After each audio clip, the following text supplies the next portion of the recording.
देखिए, राणापुर में सरकार की एक बहुत बड़ी साजिश चल रही है, क्योंकि मध्य प्रदेश में बीजेपी की सरकार है, केंद्र में भी बीजेपी की सरकार है। और जो 1996 का भूरिया कमेटी का जो पैसा कानून था, वो लागू करने का मध्य प्रदेश में दावा तो भाजपा की सरकार कर रही है, पर हकीकत में वो लागू नहीं हो रहा है। और इसका सबसे बड़ा उदाहरण ये है कि जब सर्वे हो रहे थे, उसमें ग्राम सभाओं की अनुशंसाएं नहीं लगी। और ये मुद्दा मैंने पूरी ताकत से विधानसभा में उठाया और विधानसभा में ये बात साफ रखी कि अगर पैसा कानून का पालन नहीं होता है और ग्राम सभाओं की अनुशंसा का नहीं ली जाती है, तो हम बहुत बड़ा जंगी आंदोलन करेंगे। और ये उसकी शुरुआत थी। आज राणापुर में हमने इस चीज़ की शुरुआत कर दी है। प्रशासन को चेता दिया है कि अगर आपने किसी भी तरह का अधिग्रहण करा और ग्राम सभाओं की अनुमति आपने नहीं ली, तो हम इसका सड़क पर उतरकर पुरजोर तरीके से विरोध भी करेंगे। और हमने सब लोगों को तैयार रहने के लिए भी कह दिया है, ताकि एक जंगी प्रदर्शन होगा अगर ये हमारी बातें नहीं मानते हैं तो।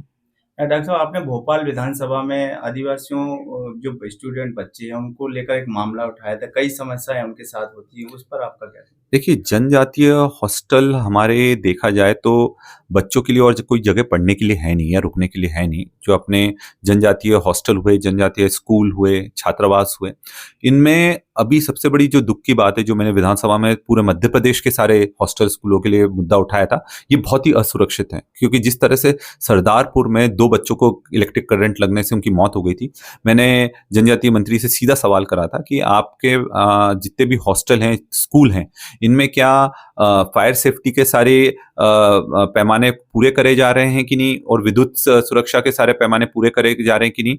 और इनका जो जवाब आया था, बहुत चौंकाने वाला जवाब आया था कि आधे से ज़्यादा स्कूलों में ये व्यवस्था अभी तक शुरू ही नहीं हुई है।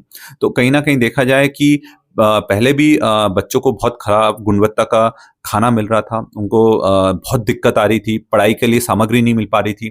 और जैसे हम इलेक्ट्रॉनिक लाइब्रेरी की बात करते हैं, हम इलेक्ट्रॉनिक एजुकेशन की बात करते हैं, ये हम दे ही नहीं पा रहे। तो अगर हमारे आदिवासी बच्चों को वैसी सुविधाएं नहीं मिलेंगी, तो फिर वो प्राइवेट स्कूलों से किस तरह से कॉम्पीट कर पाएंगे। तो अगर हमको लड़ना है, तो हमें अपनी जो व्यवस्था है उनको सुधार करना पड़ेगा। और जो सुरक्षा की व्यवस्था है, उनको पूरी तरह से चाक चौबंद करने की बहुत ज़्यादा आवश्यकता है। नहीं तो बहुत सारे आदिवासी बच्चों की जानें जिस तरह से सरदारपुरा में गई हैं, आगे भी जाती जाएंगी।